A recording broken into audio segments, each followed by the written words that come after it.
네, 오늘 함께 나눌 하나님 말씀은 로마서 8장 말씀을 함께 나누려고 합니다. 로마서 8장 다 읽으면 좋겠는데 28절에서 34절 이렇게 한번 읽도록 하겠습니다. 로마서 8장 28절에서 34절입니다. 한 목소리로 함께 읽겠습니다. 시작. 우리가 알거니와 하나님을 사랑하는 자, 곧 그의 뜻대로 부르심을 입은 자들에게는 모든 것이 합력하여 선을 이루느니라. 하나님이 미리 아신 자들을 또한 그 아들의 형상을 본받게 하기 위하여 미리 정하셨으니 이는 그로 많은 형제 중에서 맏아들이 되게 하려 하심이니라. 또 미리 정하신 그들을 또한 부르시고 부르신 그들을 또한 의롭다 하시고 의롭다 하신 그들을 또한 영화롭게 하셨느니라. 그런즉 이 일에 대하여 우리가 무슨 말 하리요? 만일 하나님이 우리를 위하시면 누가 우리를 대적하리요? 다음. 네.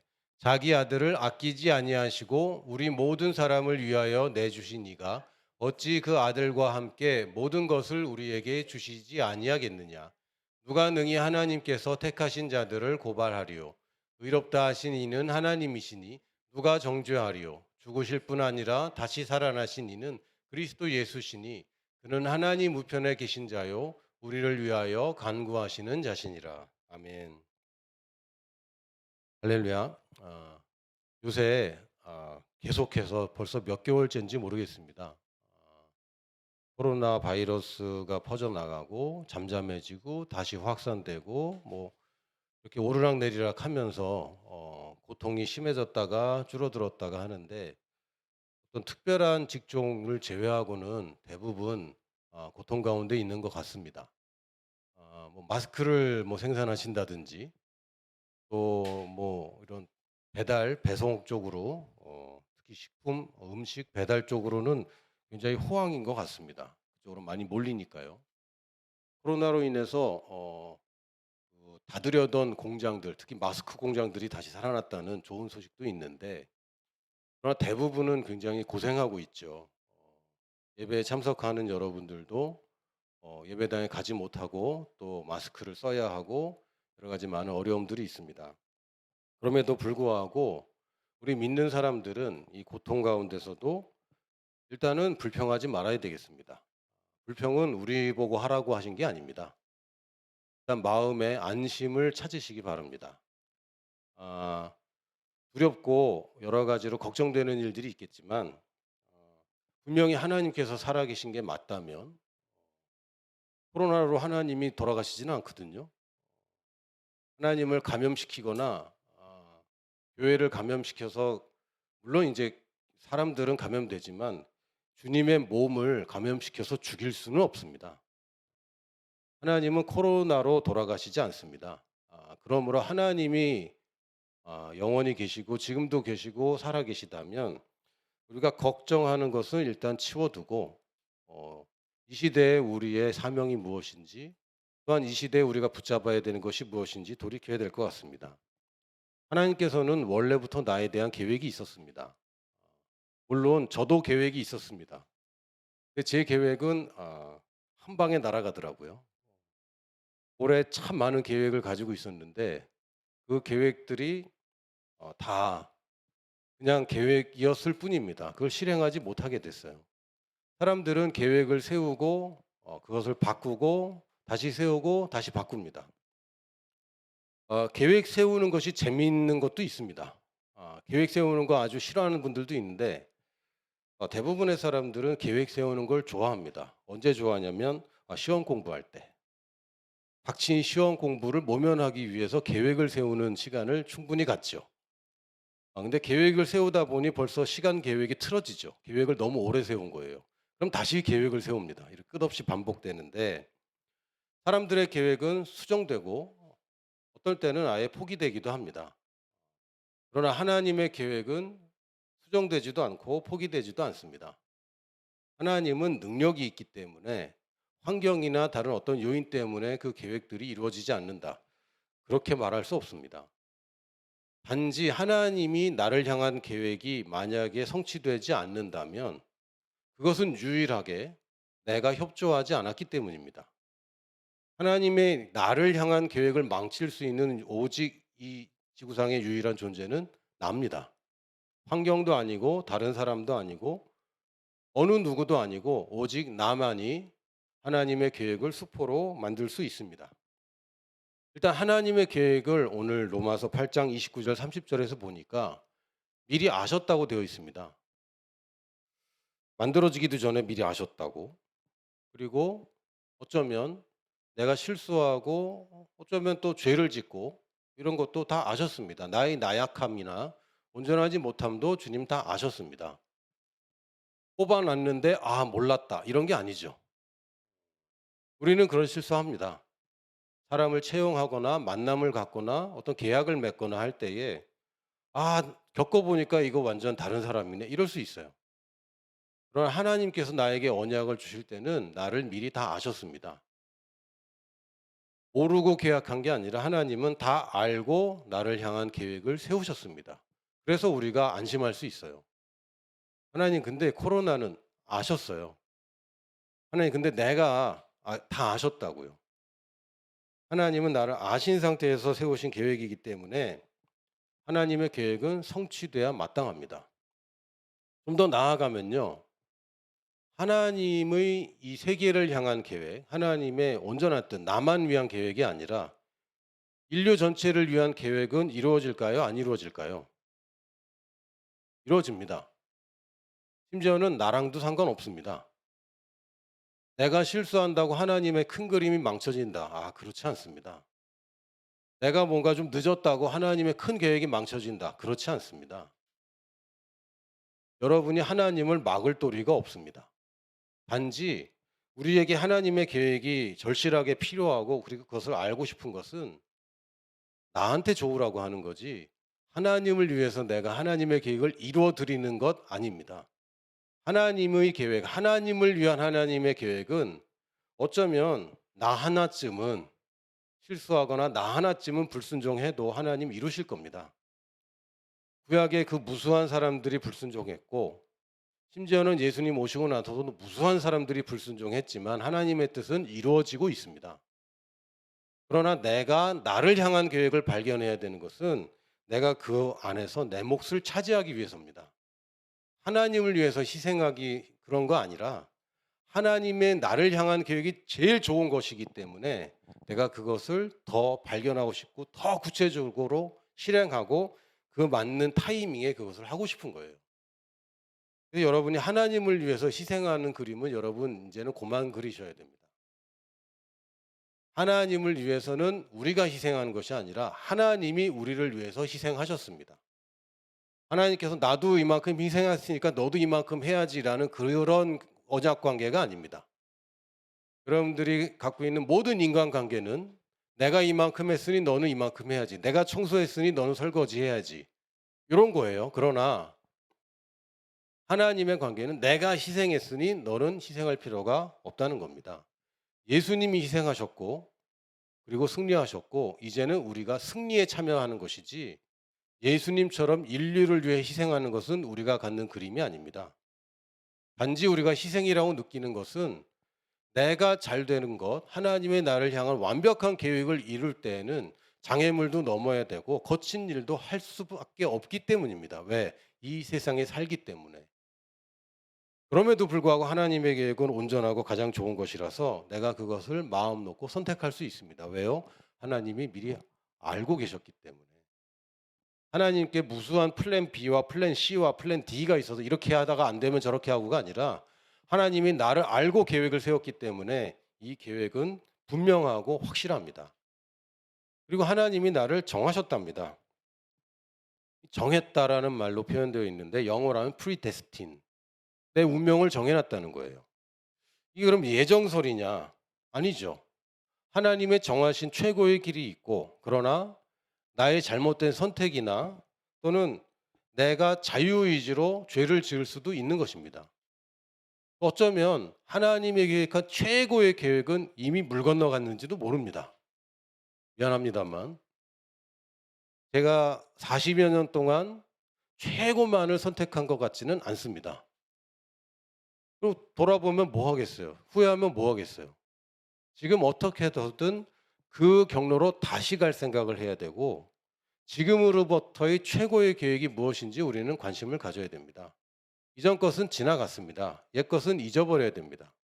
그러나 지금 이 순간에 하나님이 나를 향한 최고의 경로, 최적의 경로, 마치 내비게이션이 끝까지 포기하지 않고 가장 좋은 길을 인도해 주듯이 하나님께는 나를 정한 목적지가 분명히 있습니다. 물론 경로도 가장 좋은 경로가 있지만 사실은 많은 경로들이 우리가 실수를 했다는 것을 인정해야 되고, 그러나 앞으로 실수하지 않기 위해서 그 목적지를 분명하게 알아야 됩니다. 그 복음주의에서는 켈빈의 예정설을 믿습니다. 그 예정설은 문제가 뭐냐면요. 인간에게 자유의지가 없다는 그런 모순에 부딪힙니다. 그건 또 아니잖아요. 하나님이 예정은 했지만 그래도 거기 또 인간의 자유의지가 개입됩니다. 심지어는 아담의 범죄조차 아담에게 자유가 있었던 겁니다. 하나님의 형상대로 창조된 아담에게 자유의지가 없다면 하나님의 형상대로 창조된 것이 아닙니다. 하나님은 자유가 있는 분이고, 자유가 있는 분이 자신의 DNA를 카피해서 하나님의 형상대로 사람을 만들 때 자유가 없는 존재를 만들어 놓고 그것을 자기 형상이라고 할 수는 없어요. 그것은 하나님의 형상이 이미 아닙니다. 로봇이죠. 하나님의 형상대로 창조된 인간은 자유의지를 갖고 있기 때문에 하나님의 예정을 벗어날 수 있는 자유가 있어요. 축복인지 아닌지는 여러분 각자 판단하시고, 일단은 그렇습니다. 그래서 하나님이 나에게 미리 정하셨지만 그것과 상관없이 살아가는 사람들이 분명히 다수 존재하는 것입니다. 그래서 하나님께서는 무엇을 하셨냐면 나를 부르셨습니다. 하나님 날 아셨고 나의 최적의 경로를, 최고의 목적지를 정하셨지만 나는 내 마음대로 내 힘대로 살기 때문에 하나님께서 나를 불러주셨습니다. 종교는 내가 하나님을 부르고 내가 하나님을 찾아가는 것입니다. 근데 하나님의 부르심은 하나님이 나를 찾아오는 거죠. 하나님이 있는 곳으로 불러도 우리 못 갑니다. 하나님이 있는 곳은 우리가 어렴풋이 알아요. 저 높은 곳, 아주 극도로 거룩한 곳, 가고 싶어하고 또 가고 싶어하지만 사람의 능력으로는 거기 도달할 수 없는 곳에 하나님이 직접 우리에게 오셔서 우리를 초청하셨습니다. 그분이 예수님이세요. 예수님이 이 땅에 인간으로 오셔서 우리를 초청하셨습니다. 우리를 부르셨어요. 저 높은 곳에 부르신 게 아니라 낮은 곳에 내려오셔서 우리를 불러주셨습니다. 그럼 이제 우리는 그분을 받아들이기만 하면 돼요. 복음은 하나님이 부르시고 하나님이 찾아오셔서 내가 받아들이는 것입니다. 이게 복음의 구조입니다. 종교의 구조는 뭐냐면요. 내가 찾아가서 하나님이 나를 받아주는 것. 이게 종교의 구조입니다. 다른 종교들은 다 이런 쪽이에요. 그래서 하나님께 잘 보이려고 애를 쓰죠.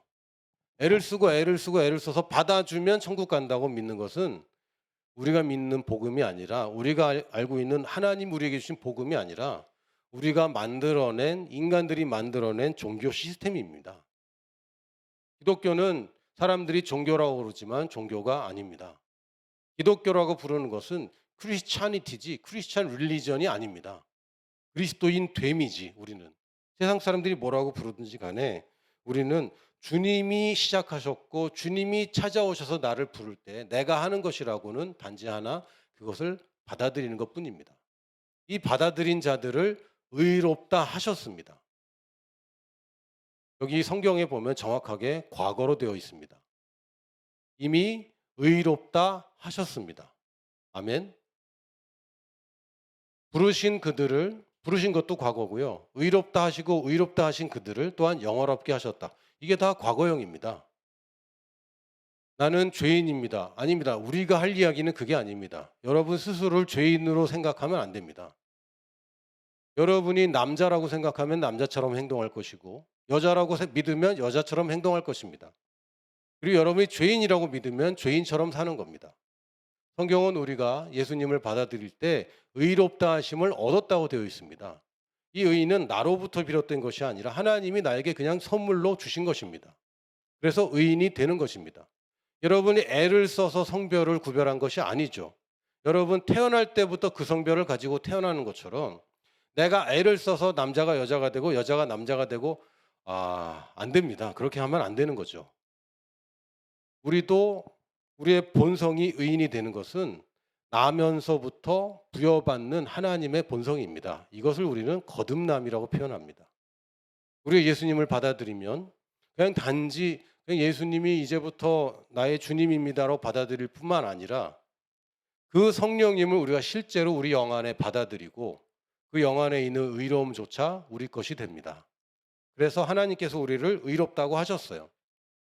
하나님이 의롭다 했는데 우리는 자꾸 우리는 구원받은 죄인이에요 라고 얘기한다면 그것은 말씀과 대치되는 얘기를 계속하는 것입니다. 여러분 스스로의 느낌이 의인 같지 않고 여전히 죄인 같은 느낌이 여전히 있을지라도 우리는 믿음으로 하나님이 하신 말씀을 내 생각이 아니라 하나님의 뜻대로 말해야 됩니다. 그리고 나는 의인입니다 라고 얘기해야 됩니다. 나의 행동이 아직 이럴지라도 나는 의인입니다 라고 얘기해야 됩니다. 그리고 하나님께서는 놀랍게도 우리를 영화롭게 하셨다고 했습니다. 영화롭게 하셨다는 얘기는 영광스럽게 하셨다는 얘기고 영광이란 말은 참 좀 어렵고도 놀라운 이야기입니다. 왜냐하면 우리가 참 영광을 사실은 잘 모릅니다. 참 영광을 본 적이 별로 없습니다. 그냥 단지 영광스럽다라고 우리가 그냥 그렇게 표현할 뿐이죠. 하나님의 보좌, 하나님의 그 존재가 참 영광입니다. 그런데 우리 또한 그렇게 영화롭게 하셨습니다. 여러분은 스스로 나는 영화롭게 되었다 이렇게 얘기해야 됩니다. 나는 영광스러운 자가 되었다라고 얘기해야 됩니다. 그게 말씀에 맞게 말하는 것입니다. 여러분이 유교적인 혹은 불교적인 겸손에서 벗어나야 됩니다. 참 겸손은 내가 나를 영광스럽게 했다 이게 아니라 나는 별거 아니었는데 하나님이 나를 영광스럽게 했다라고 얘기해야 그것이 참 겸손입니다. 그러나 나는 여전히 못났어요. 여전히 나는 별거 아니에요라고 얘기한다면 하나님이 하신 일은 말하지 않는 거예요. 그것은 겸손이 아닙니다. 그것은 하나님을 모욕하는 거죠. 하나님을 믿지 않는 것입니다. 하나님은 영광스럽게 했는데 영화롭게 했는데 내가 나를 볼 때 영화롭게 하지 않았다고 믿는다면 하나님의 말씀과 내 생각 중에 무엇을 말해야 되는지 우리는 올바른 선택을 해야 됩니다. 마태복음 5장 14절에 보면 예수님께서 제자들에게 너희는 세상의 빛이 되라라고 말씀하지 않았습니다. 세상의 빛이라 이렇게 말씀하셨습니다. 제가 들어본 많은 설교 중에 빛과 소금에 관한 설교 중에 여러분은 세상의 빛이 돼야 합니다. 여러분은 세상의 소금이 돼야 합니다라고 말씀하시는 거 제가 많이 들었습니다. 그러나 성경 그대로를 본다면 아닙니다. 이건 많이 다릅니다. 예수님은 우리 보고 너희는 세상의 소금이니 너희는 세상의 빛이라 이렇게 말씀하셨지 빛이 돼야 돼, 소금이 돼야 돼라고 말한 적이 없습니다. 심지어는 요한복음 9장 5절에 보면 주님께서 당신 스스로를 가리켜 내가 세상에 있는 동안 내가 세상의 빛이다 이렇게 말씀하셨어요. 그리고 예수님이 세상에 없는 지금 이 시대에는 우리가 세상의 빛입니다. 하나님께서 우리를 영화롭게 하셨습니다. 여러분 스스로에게 점수를 좀 많이 주세요. 내가 한 게 아니라 내가 그냥 이런 사람이 되었네. 하나님의 거룩함을 담은 그릇이 되었네. 내 육신은 여전히 질그릇 같지만 그 안에 보화를 가졌으니 내 총 가격은 엄청나게 올라간 겁니다. 여러분 값어치를 높게 주십시오. 여러분은 엄청난 사람들입니다.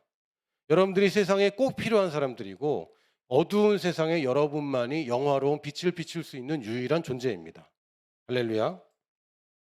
근데 뭐가 문제죠?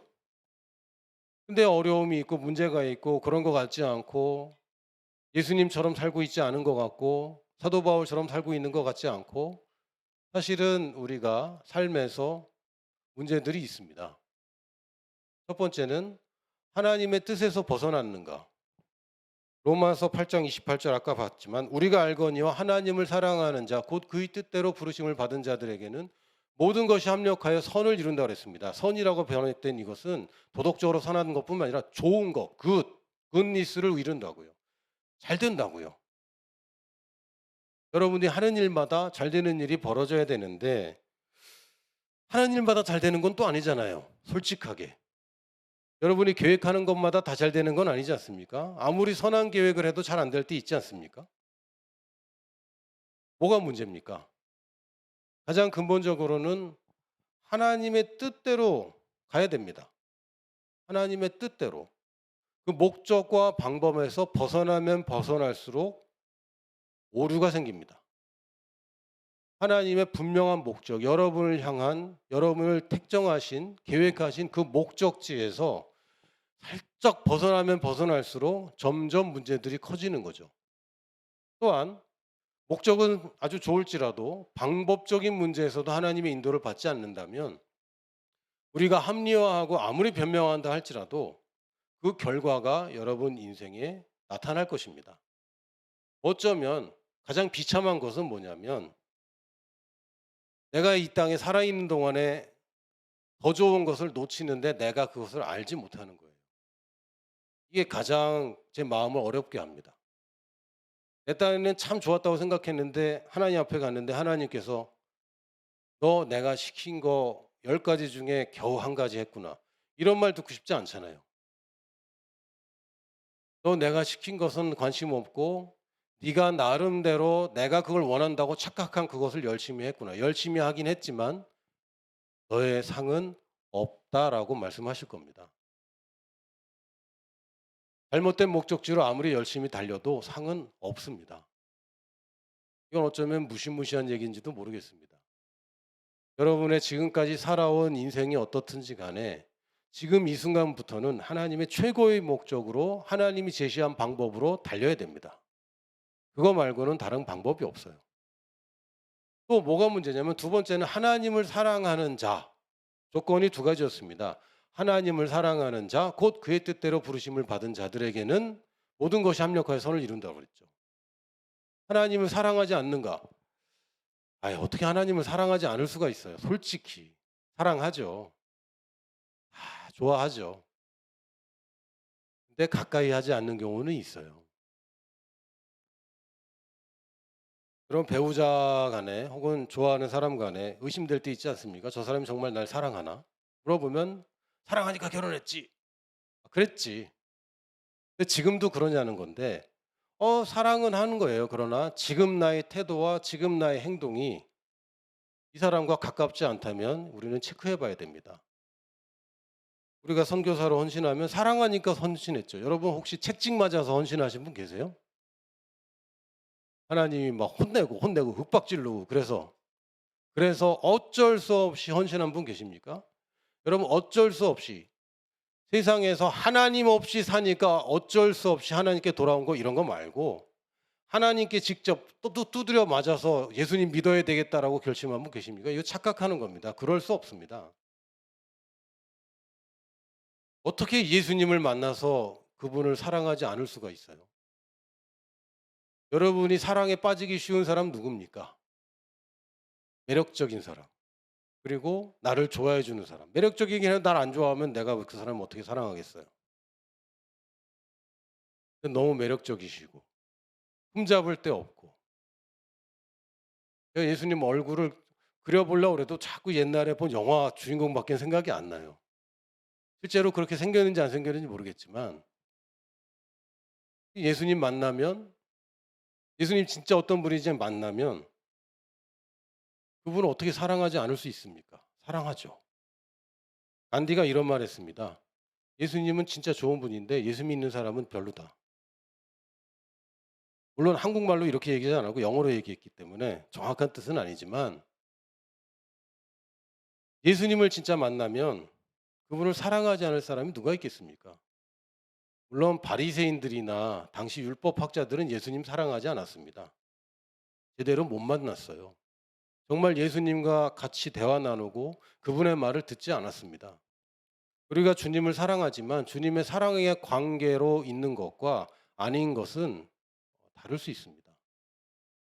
주님을 사랑해야지 그분이 날 도와준다 이 얘기가 아니라 그 얘기가 아니라 하나님의 부르심대로 따라갈지라도 우리의 오직 한 가지 의도는 주님을 사랑하기 때문입니다. 내가 성공하기 위해서 따라가는 순간부터 여러분은 잘못된 길로 가는 것이고 불필요한 문제들을 겪게 될 겁니다. 여러분의 동기를 확인해야 됩니다. 하나님의 부르심대로 할 수 있습니다. 그러나 그분을 사랑해서 하지 않는 일이 있다면 그것은 우리에게 상이 될 수가 없습니다. 여러분이 아주 선한 계획을 할지라도 사랑이 없으면 그것은 울리는 꽹과리와 같습니다.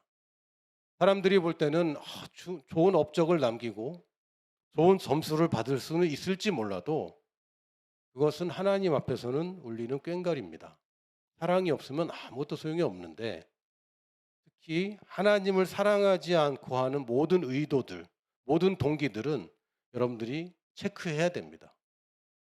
근데 아주 단순해요. 이것이 정말 의도인가 아닌가 이렇게 할 필요 없어요. 그냥 단지 주님을 더 가까이 하고 주님을 더 사랑하면 되는 겁니다. 내가 저 사람한테 이걸 주는데 이것이 저 사람한테 주고 나서 받기 위한 건지 아니면 순수한 의도인지 체크하느라고 시간을 많이 씁니다. 많은 사람들이 하나님을 사랑을 정말 동기를 점검하느라 애를 씁니다. 이것은 내 동기가 불순하냐 아니냐를 체크할 게 아니라 그냥 올바른 동기를 취하면 되는 겁니다. 이걸 체크해서 어쩌려고요? 이미 지나간 거 아닙니까? 지금 내 동기를 바로 하는 것이 중요하지 내 동기가 사실은 나빴어.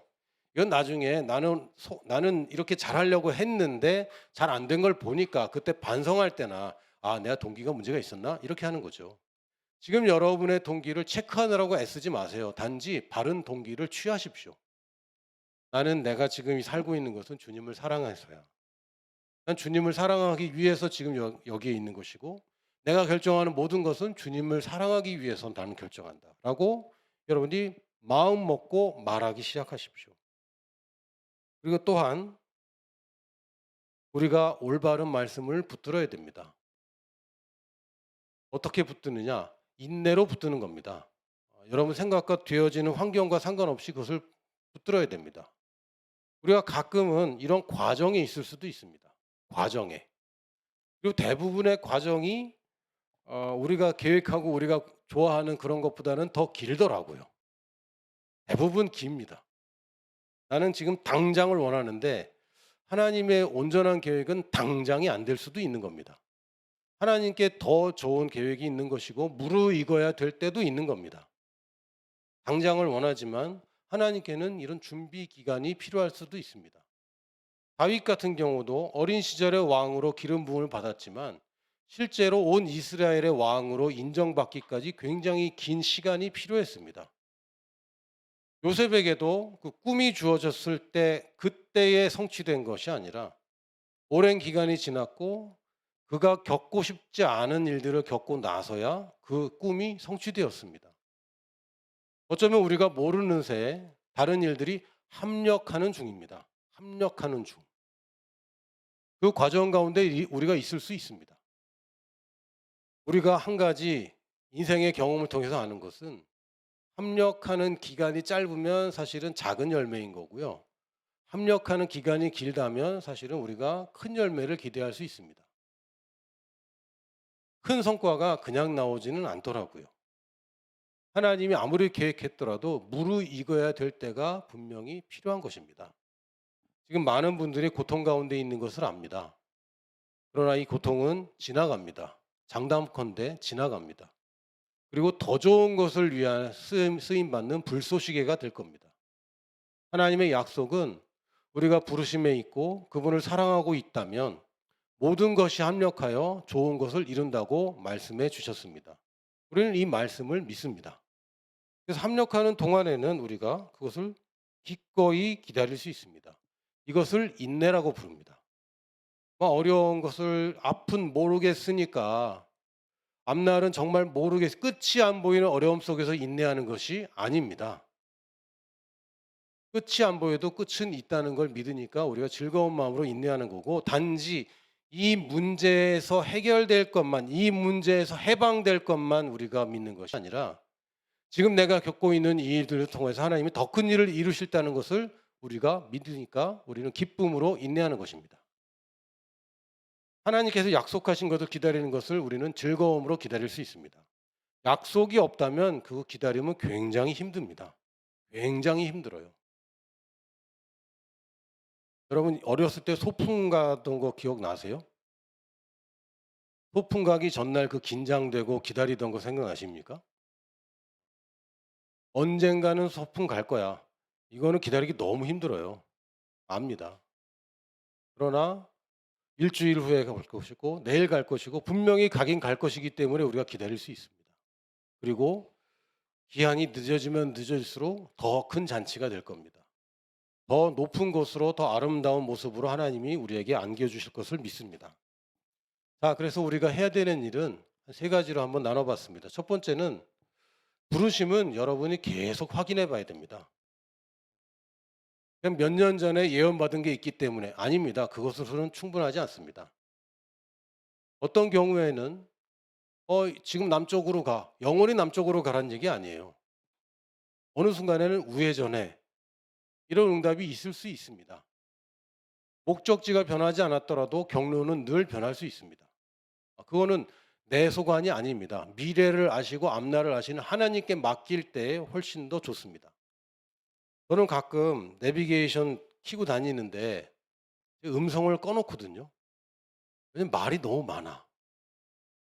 계속 불필요한 것까지 여기는 뭐 주차할 때 뭐 주의해야 된다고 여기는 뭐 사고 다발 지역이라고 별 얘기를 다 해주고 어떨 때는 뭐 여기서부터 경기도라고 뭐 이런 얘기를 계속 해줘서 제가 그 듣기 싫어서 꺼놓고 다닙니다. 음성만 꺼놓습니다. 평상시에는 괜찮아요. 내비에 집중할 때는 괜찮습니다. 특히 모르는 데 갈 때는 괜찮아요. 근데요 가끔 제가 딴 길로 갈 때가 있습니다. 딴 생각하다가 내비가 분명히 나한테 가르쳐주고 있고 눈앞에 보여주고 있는데도 제가 딴 생각에 사로잡히면 딴 길로 갈 때가 있더라고요. 우리가 이거 인정해야 됩니다. 하나님께서 계속 한 걸음 한 걸음 인도해 주시는데 마치 양이 목자를 따라가듯이 양이 목자를 인도할 때는요. 저기 가서 우회전하고 좌회전하고 그래서 저기 물이 나올 거야. 거기 2시간 쉬다가 다시 풀 먹으러 가자. 이렇게 얘기 안 합니다. 나를 따르라. 끝. 주님이 갑자기 틀면 우리는 트는 거예요. 이게 주님의 인도 방식입니다. 왜냐고 묻지 마세요. 원래 그런 거니까. 그리고 사실은 아무 의미가 없어요. 여러분이 어디 갈 때 내비가 딱 그 뭐 하나 누르면 모든 경로 다 보여주는 거 아세요? 그거 다 확인하고 가세요? 그리고 다 외웁니까? 그럴 필요 전혀 없어요. 단지 바로 앞에만 내가 인도받으면 분명하게 가장 좋은 길로 목적지에 도달합니다. 그래서 확인하고 분별해야 되는데 닫힌 문이냐 막다른 길이냐 이거 꼭 분별하셔야 됩니다. 이거 분별하는데 어떤 뭐 답이 있냐? 사실 겉보기에는 비슷해 보입니다. 많은 분들이 열린 문으로 가버리는 경우 있습니다. 그렇다고 열렸다고 하나님의 인도는 아니에요. 닫혀 있는데 열릴 때까지 기다려야 되는 경우도 있습니다. 혹은 이건 닫힌 문이 아니라 그냥 막다른 길이야. 문이 없어요. 그런데도 마냥 기다리시는 분들도 있습니다. 그것은 여러분이 씨름하고 씨름해서 결국은 확신을 받아야 됩니다. 누구랑 씨름하느냐? 하나님과 씨름하는 게 아니라 내 욕심과 내 두려움과 씨름하는 것입니다. 그리고 주님을 만나야 됩니다. 주님을 만났느냐? 만났죠. 또 만나야죠. 계속 만나야죠. 주님을 만나는 길은 예배 드리는 것, 기도하는 것, 말씀을 읽는 것, 이거 말고 다른 게 별로 없는 것 같습니다. 물론 간혹 가다가 딴짓하다가 주님이 나타나시면 참 좋겠어요. 근데 그거는 우리가 계획으로 할 거는 아니고 어쩌다 보니 그렇게 되는 거지. 우리가 그걸 노리고 할 수는 없는 거고 우리는 주님과의 만남을 자꾸 빈번하게 퀄리티 있게 가져야 됩니다. 그리고 예배 가운데 주님을 만나게 됩니다. 그리고 여러분이 그냥 기도하는 가운데 주님을 만나게 되는 것이고 말씀하면서 말씀 속에서 주님을 만납니다. 그리고 그때 발견된 말씀이 있다면 여러분이 그것을 붙들어야 됩니다. 말씀을 한 번 들었다고 여러분 인생의 말씀 한두 번 받았습니까? 여러분 매주 설교 듣고 그리고 계속 말씀 읽습니다. 그런데 어쩜 이렇게 안 변하죠? 말씀을 듣는 것뿐만 아니라 이것을 붙잡아서 반복적으로 내 것으로 삼아야 됩니다. 로마서 10장 18절에 보니까 그러면 무엇을 말하느냐? 말씀이 내게 가까워 어디에 있다고요? 내 입에 있으며. 입에만 있어도 안 되죠. 내 마음에 있다 하였으니 곧 우리가 전파하는 믿음의 말씀이라. 우리 뇌에만 말씀이 있어도 안 됩니다. 물론 암송하고 기억하면 좋습니다. 그러나 그것으로는 충분하지 않습니다. 우리는 우리에게 말씀을 주신 것은 말하라고 주신 것입니다. 나 스스로 말하고 사람들에게 말하라고 주신 것입니다. 여러분이 받은 말씀이 있다면 여러분이 만나는 사람과 나누십시오. 예수전당 불신족 이렇게 돌아다니라는 얘기가 아니라 여러분 누군가를 만나서 얘기하면 만약에 여러분의 부르심이 진짜 인생에서 가장 중요한 목적지가 분명하다면 여러분이 거기 빠져 있을 수밖에 없고요. 여러분의 온 생각이 그것으로 완전히 사로잡혀 있는 게 정상입니다. 정상입니다. 제가 가끔 어떤 열정적인 비전어리들 만나면요. 맨날 똑같은 얘기만 합니다. 했던 얘기만 하고요. 저를 만나도 얘기하고 다른 사람 만나도 얘기하고 꼭 그 얘기 다 나옵니다. 왜요? 그게 내 인생에서 가장 중요한 거기 때문에. 여러분이 누군가 사랑하는 사람이 있으면 여러분 누구를 만나도 그 사람 얘기 나오게 됩니다. 어쩔 수 없이 나옵니다. 여러분과 가장 가까운 사람이기 때문에 여러분 인생에서 벌어지는 모든 일들에 그들이 나올 수밖에 없습니다. 저는 설교 때마다 오늘도 빠짐없이 자녀 얘기가 나옵니다. 남들보다 더 풍성하게 겪습니다. 넷이나 있으니까요. 넷이나라고 말하기 좀 미안하네. 더 많은 분들도 계시거든요. 그러니까 어디 가도 자녀 얘기가 설교의 예화로 빠지지 않습니다. 오늘도 사실은 계획이 없었는데 또 나왔네요. 왜요? 내가 만나고 내가 사랑하고 내가 계속 부딪히는 사람들 얘기가 모든 대화에서 나눌 수밖에 없습니다. 그리고 내가 붙잡은 말씀이 여러분 입에서 나올 수밖에 없습니다. 성경을 외워서 사람들한테 가르치라는 얘기가 아니라 내가 요즘은 적어도 아주 불편한 자리라면 적어도 내가 요즘 이런 거를 생각을 많이 하고 있어 라고 얘기할 수 있습니다. 그냥 대화 가운데 앉아봐 우리 성경 공부하자. 많은 목사님들 선교사님들이 성경 공부에 너무 집착해요. 꼭 성경 공부를 해야 돼. 그런데 잘 보시면 예수님이 성경 공부한 거 별로 없습니다. 예수님 그냥 사람들과 만나고 같이 여행하고 제자들과 대화하고 세상적인 이야기 가운데 하나님의 진리를 얘기해 줬지. 야 오늘은 이사야서 몇 장이야. 물론 회당에서 말씀 전할 때 그런 적도 있지만 성경 인용도 많이 하셨지만 성경 공부하자고 한 적은 성경에 기록된 건 거의 없더라고요. 그래서 누구를 만나면 그냥 이 얘기하는 겁니다. 내가 제일 좋아하는 거, 내가 정말 하고 싶은 거, 나의 꿈, 비전. 제가 지난주에 어떤 그 디자인 하시는 분을 한번 만났어요. 디자인 하시는 분을. 사람들이 목사 만나면 긴장하잖아요. 불신자들은.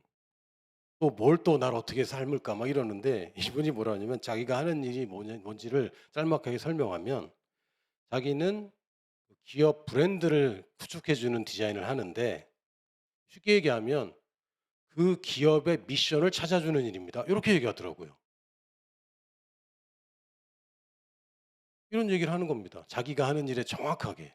왜 이 사람은 거기에 빠져 있는 사람이에요. 근데 미션 얘기가 나오니까 너무 좋잖아요, 나는. 또 나는 또 하나님이 주신 미션이 있다. 뭐 이런 얘기하고 막 이렇게 대화를 했는데 여러분이 정말 빠져 있는 뭐가 있다면 누구를 만나도 그 얘기 나옵니다.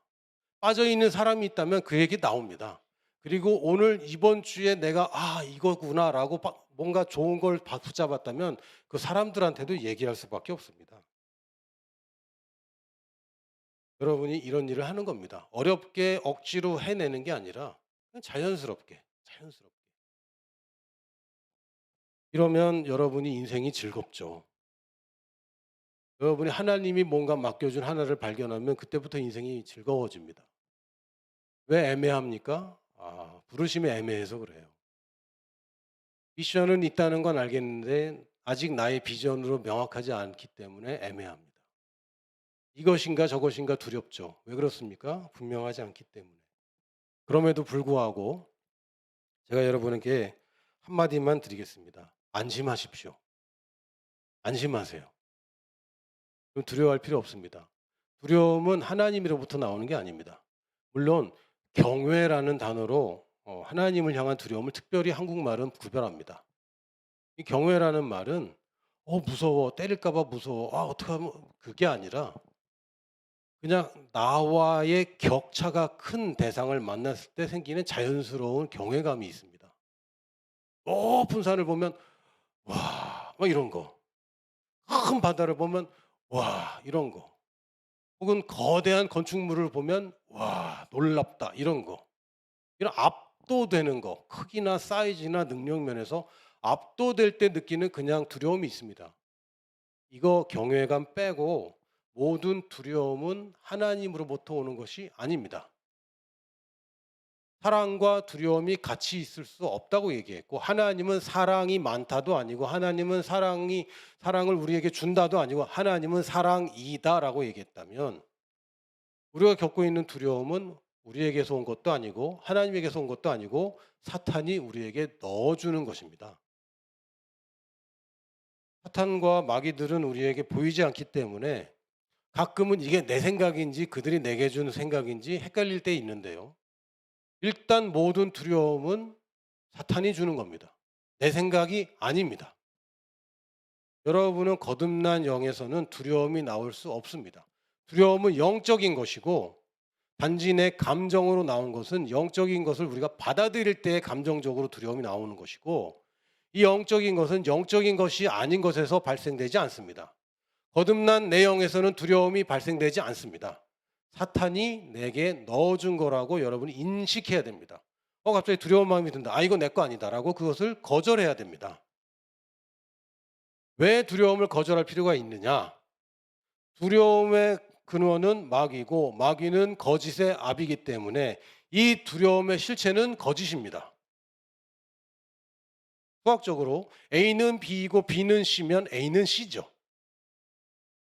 두려움은 마귀에서 나오는데 마귀는 거짓의 압이니까 두려움은 거짓입니다. 아멘. 아주 단순합니다. 내가 뭐 두려운 마음이 막 생긴다. 이건 내가 거짓된 두려움을 갖고 있구나 여기시면 돼요. 그래서 이 두려움 자체는 거짓입니다. 또한 정죄 또한 사탄에게서 나오는 것입니다. 우리 거듭난 영도 정죄하지 않습니다. 의로운데 뭘 정죄를 하고 있어? 주님도 우리를 정죄하지 않는다고 그랬습니다. 나를 정죄할 수 있는 오직 유일한 존재는 주님밖에 안 계십니다. 마귀가 나를 정죄한다. 어디 감히 마귀가 하나님의 아들을 정죄합니까?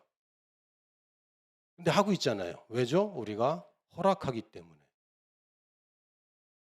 여러분 죄를 짓고 잘못했다. 돌아서자. 이런 정죄가 아니라 나는 참 이렇구나. 열등감, 죄의식 이것들은 여러분에게서 비롯된 것이 아닙니다. 그것은 내 것이 아닙니다. 그러므로 정죄 역시 사탄에게서 나온 것이고 사탄에게서 나온 것은 거짓입니다. 주님은 우리를 의롭다고 부르셨지 우리를 정죄하지 않았습니다. 그럼 죄 지어도 되냐? 이거 가지고 참 논란이 많아요. 이거는 그 이신칭의 마틴 루터가 믿음으로 구원받는다는 얘기 했을 때부터 계속 논란입니다. 그럼 우리 믿기만 하면 구원받냐? 그럼 죄 지어도 되냐? 죄를 지어도 되냐 안 되냐? 이거 가지고 우리 고민하는 것은 죄송해요. 내가 똥을 먹어도 되냐 안 되냐? 이거 가지고 고민하는 거랑 똑같습니다. 그걸 왜 고민하고 있습니까? 내가 그걸 왜 먹어? 이런 쪽으로 가야지. 내가 죄를 왜 지어? 내가 또 모르게 이렇게 했는데 내가 이걸 왜 지어? 이 더러운 것을 내가 왜 지어? 죄는 우리에게 치명적인 것이 아닙니다. 더 이상 치명적일 수 없습니다. 만약 거듭난 자를 죄가 또 한 번 우리를 치명적으로 할 수 있다면 예수님의 보혈은 별거 아니네요. 예수님의 보혈이 모든 죄를 씻지 못했다는 얘기네요. 우리가 예수님을 한 번 씻으면 영원히 죄 씻음 받는 거 아닙니까? 히브리서를 보면 계속해서 매년 속죄제를 지냈지만 이 거룩한 피는 단 한 번에 영원히 죄를 씻는다고 되어 있습니다. 모든 인류의 죄를 완전히 씻었는데 거기에 또 죄가 나한테 치명적이라고 얘기할 수 없는 겁니다. 죄는 더러운 것입니다. 여러분이 아무리 아름다운 옷을 입고 아름다운 자리에 있더라도 더러운 거 묻히고 가면 여러분의 인생이 아름답지 못하게 됩니다. 그런 차원에서 죄를 이해해야 됩니다. 누구에게? 거듭난 자들에게는. 세상에 있는 죄인들에게는 당연히 죄가 치명적입니다. 이거 해결 못하면 여러분 인생의 낙이 다 거짓입니다. 속는 것이고 결국은 뻔합니다. 그러나 우리들 거듭난 그리스도인들에게는 죄가 치명적일 수 없습니다. 물론 관계에 치명적인 것을 미칩니다. 관계에 치명적인 것을 미쳐요. 여러분이 어디 회사 인터뷰 가는데 더럽게 하고 가고 머리가 비듬에 가득하고 옷을 찢어진 걸 입고 가면 치명적일 수 있습니다. 그런 관계적으로 사람들에게 치명적인 관계를 가져오지만 하나님께는 더 이상 치명적이지 않습니다. 내 죄 때문에 하나님이 나를 거절할 수 없습니다. 여전히 죄인이었을 때 아직 예수님 받아들이지도 않았을 때도 주님이 날 만나 주셨는데 이제 나의 죄 때문에 하나님을 멀리할 수 없는 겁니다. 그래서 정죄는 이제는 내 것이 아닙니다. 이건 사탄이 주는 겁니다. 여기서 벗어나야 됩니다. 여러분의 그림은 작을지라도 하나님이 여러분을 향한 그림은 큽니다. 내가 지금 볼 때 잘하면 될 수 있겠다라는 그림은 사실 하나님의 그림이 아닙니다. 내 경험상 나와 비슷한 정도의 사람들이 이뤄낸 그 정도의 그림이라면 하나님의 역할을 여러분이 제한하고 있는 겁니다. 이게 두려움이죠. 그리고 정죄입니다. 아니 근데 잘 못하면 어떡해. 또는 아니 나 같은 게 이 정도 하겠어? 이거 두려움과 정죄입니다. 이게 하나님이 모든 것을 합력하여 선을 이루는 것을 막고 있는 겁니다. 여러분 괜찮습니다. 그림 크게 그리세요.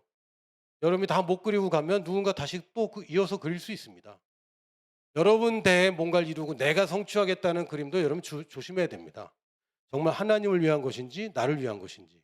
정말 하나님을 위한 것이 있다면 내가 그리다가 못 그려도 괜찮아요. 내 제자들이 또 그리면 되는 거고 나 혼자만 그리는 것이 아니라 내가 만들어낸 사람들이 아니라 하나님이 나한테 보내줄 사람들과 함께 그리는 그림이 있는 겁니다. 크게 그리세요. 크게. 그리고 따라해 볼까요? 주님이 내 편이다. 사실 이거면 다 되는 거 아닙니까? 모르겠습니다. 주님이 왜 내 편 들어주는지 모르겠어요. 이해는 안 됩니다. 솔직히 이해는 안 돼요. 근데 그분이 뭐가 아쉬워서 내 편을 들었는지 난 아직도 모르겠습니다. 앞으로도 모를 것 같습니다. 근데 주님이 내 편이에요. 그러면 끝난 거죠. 그리고 주님이 내 편인 것은 변하지 않습니다. 문제는 내가 주님 편이냐만 따지면 돼요. 모든 종교는 주님을 내 편으로 만들려고 해요. 철야하고 금식해서 하여튼 주님을 내 편으로 만들려고. 아닙니다. 철야하고 금식하는 이유는 내가 지금 나랑 싸우는 겁니다. 내 육신의 소욕을 길들이는 것이고 내가 주님의 편이 되겠다고 선포하고 싸우는 겁니다. 내 육신과. 이런 차원에서 접근해야지 어떻게든 하나님 주시옵소서 막 하루 종일 기도하고 밤새 기도하고 밥 안 먹고 기도했더니 하나님 주셨다. 아니요. 하나님 그렇게 완고한 분 아닙니다. 이거는 달란트 비유에서 착각한 사람들이 이렇게 얘기하는 거고요. 하나님 넉넉한 분이고 하나님 언제부터 예전부터 내 편이었습니다. 단지 부르고 초청해 주셔서 결국 내가 주님 편이 되었고 지금 내 편인데도 관심이 다를 수는 있지만 어쨌든 나도 주님 편입니다. 나는 주님 편에 설 겁니다. 세상 사람들이 뭐라 하든지 간에 나는 주님 편에 설 겁니다. 이게 뭐가 문제입니까? 아무 문제 없습니다. 세상에 돈이 나를 안 도와줘도 내가 주님 편이고요. 세상에 인정이 나를 도와주지 않아도 나는 주님 편에 설 겁니다. 왜냐? 내게는 다스리는 권세가 있기 때문에 그것이 별 문제가 되지 않습니다. 문제가 생기느냐? 생깁니다. 그러나 내가 다스려 버립니다. 우리에게 예수님의 이름을 사용할 권세를 주셨습니다. 예수의 이름보다 더 높은 것은 이름이 있는 것은 어떤 것도 아무것도 없습니다. 여러분 이름이 뭡니까? 이름은 누군가가 붙여줘야 이 이름입니다. 자기 스스로 붙여주는 거 없습니다. 이름은 어떤 존재가 창조될 때에 누군가가 권위자가 너는 이거야 라고 하면 그게 이름이 되는 겁니다. 그래서 우리 이름은 다 부모님이 주시잖아요. 자기가 지는 뭐 영어 이름이나 나중에 뭐 개명하기도 하는데 일단 이름은 누군가가 줘야 되는 것이고 이름이 있는 어떤 것도 그 얘기 뭡니까? 모든 피조물들, 창조주를 제외한 창조주는 이름이 없잖아요. 그래서 예수 이름에 꿇게 하셨습니다. 창조주는 이름이 없는데 이름 있는 것들 중에선 왕이 예수란 이름이에요. 근데 그 이름을 사용하라고 그랬습니다. 그 얘기는 회사 생활로 얘기하면 여러분에게 법인카드를 준다는 얘기입니다. 회사 생활 안 하시니까 좀 감이 없는데 여러분에게 한국은행 총재가 도장 찍어준 현금을 주는 겁니다. 돈이란 걸 별거 아닙니다. 한국은행 총재의 권위로 사용할 수 있는 이 금액이라는 액수만큼을 사용할 수 있는 권리를 주는 겁니다. 그래서 예수님의 이름으로 여러분이 사용하는 겁니다. 다스리는 겁니다. 다스리는 자는 책임지는 자이기 때문에 단지 여러분 인생만 경영하는 것이 아니라 여러분의 인생이 책임지는 범위를 여러분이 다스리는 겁니다. 그리고 이 다스리는 범위들을 뭉쳐놓은 것이 바로 교회입니다. 여러분이 안심해야 되는 이유, 여러분이 교회의 일원이기 때문입니다. 할렐루야. 이건 굉장히 중요합니다. 예수님께서 베드로와 함께 대화하실 때 베드로가 주는 그리스도시요 살아계신 하나님의 아들이십니다 라고 얘기할 때 예수님이 굉장히 흡족하셨나 봐요. 어느 정도로 흡족하냐면 이건 네가 아는 게 아니야. 네가 뭔가 하나님의 비밀을 지금 말했다. 사람이 알 수 있는 게 아닌데 그걸 말했구나. 이러면서 또 내가 네게 이르노니 그냥 얘기하면 되지. 또 내가 네게 이르노니 이런 거 하면요. 중요하다는 얘기입니다. 성경 읽으실 때 주님께서 가라사대 진실로 진실로 너에게 이르노니 이러면 이거 굉장히 중요하다는 얘기입니다. 밑줄을 2개 그란 얘기입니다. 또 내가 다시 얘기한다. 잘 들어라. 이거 굉장히 중요한 거다. 이런 얘기인데 너는 베드로라. 내가 이 반석 위에 내 교회를 세우리니 누구 교회라고요? 주님의 교회를. 누가 세운다고요? 주님이 세운다고요. 음부의 권세가 이기지 못한다. 여러분에게 절망을 가져오고 여러분의 삶을 힘들게 만드는 모든 저주들은 음부의 권세에서 나오는 것입니다. 하나님에게서 저주가 나오지 않습니다. 하나님이 심판할 수는 있습니다. 하나님이 직권적으로 심판할 수 있어요. 그러나 죄인이기 때문에 지금 이 세상 신이 사탄이기 때문에 겪고 있는 모든 어려움들은 하나님에게서 비롯된 것이 아닙니다. 이것은 음부의 권세에서 나오는 것이고요. 이 음부의 권세를 이기는 것을 개인이라고 하지 않으셨고 교회라고 말씀하셨습니다. 왜요? 교회의 머리가 예수님이기 때문에. 가장 정확한 다스림은 뭡니까? 교회를 통한 다스림입니다. 지역교회만을 얘기할 수도 있고 전 세계 교회를 얘기할 수도 있습니다.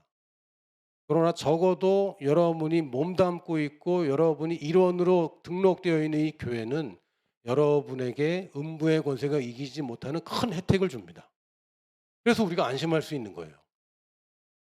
혼자 있는 사람이 아니기 때문에. 우리 교회를 통해서 하나님이 기름 부어주시고 우리를 보호하시기 때문에. 그래서 어떤 저주도 우리를 이길 수 없기 때문에 이기려고 도전은 합니다. 도전이 없다는 얘기는 아닙니다. 공격이 없다는 얘기는 아닙니다. 그러나 이기지 못합니다. 과정이 있느냐? 싸움은 있을 수 있습니다. 왜? 도전이 있기 때문에. 그러나 그들이 이기지 못합니다.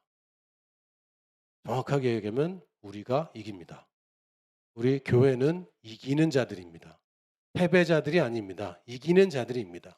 희생자들이 아닙니다. 이기는 자들입니다. 빅팀이 아니라 우리는 빅터입니다. 우리는 승리하는 자입니다. 그러므로 여러분 환경과 상관없이 문제들과 상관없이 여러분이 다스리기 시작하시고 여러분의 권한을 다스리기 시작하시고 우리 교회에서 함께 다스리기 시작할 겁니다. 여러분 주위뿐만 아니라 우리는 선교지를 다스립니다. 우리의 말로 그들을 세우고 우리의 말로 악한 것들을 무너뜨립니다. 이것이 우리의 기도입니다. 우리가 기도할 때 하나님께서 이걸 하라고 우리가 말하지 않습니다. 왜? 하나님이 우리에게 다스리라고 하셨기 때문에. 우리 애들이 좋아하는 장소가 있습니다. 요 동네에서. CU. CU를 참 좋아합니다. 어렸을 때는 제가 데리고 갔어야 돼요. 이제 크면은 돈만 줍니다. 얘는 어렸을 때는 젤리를 사다 줬어야 돼요. 먹고 싶은 걸 물어봐서 제가 사 와야 됩니다. 크면은 네가 가서 사 오라고 얘기할 수 있습니다. 예수의 이름을 우리에게 주셨습니다. 우리 보고 사용하라고. 하나님 뭐 해 주세요라고 얘기한 게 아니라 하나님이 나보고 하라고 하는 말로 내가 세상을 경영합니다.